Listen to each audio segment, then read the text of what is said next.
நம்ம பொங்கலுக்கு சிறுபயிறு கடலை தேவையானது எடுத்து வச்சிருக்கோம் முதல்ல அரிசி பருப்பு பொங்கலுக்கு நம்ம பாயசம் பண்ண போறோம். ரெடி பண்ண போறோம். எல்லாம் போட்டு பொங்கல் மாதிரி பண்ண போறோம். அவங்க எப்படி பண்ணனும் பார்க்கலாம்.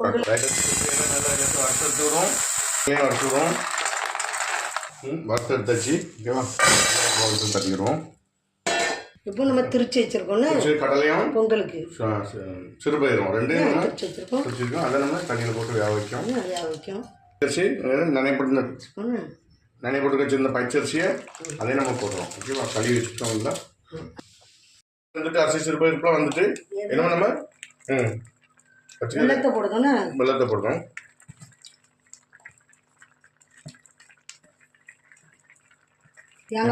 பொங்கல் சரி ரெடி ஆயிட்டு பாயச பொங்கல் அதெல்லாமே திருச்சி வச்சுக்க தேங்காய் போட்டு கிண்டி விடுங்க.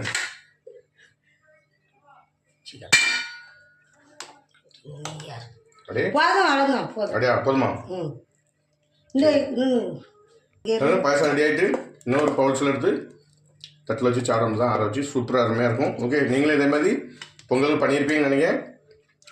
இதேமாதிரி குழந்தைகளுக்கு பொங்கல் பண்ணி கொடுங்க, ரொம்ப அருமையாக இருக்கும். நன்றி, வணக்கம். மீண்டும் அடுத்த வழியில் சந்திப்போம்.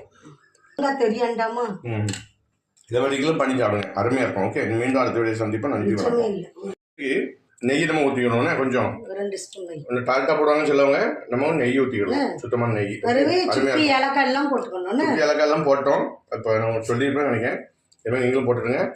வெண்ணெய் ஊற்றினோடனே நெய் ஊற்றினோன்னா கொஞ்சம் இன்னும் நல்லாயிருக்கும். மெதுவாக அருமையாக இருக்கும்.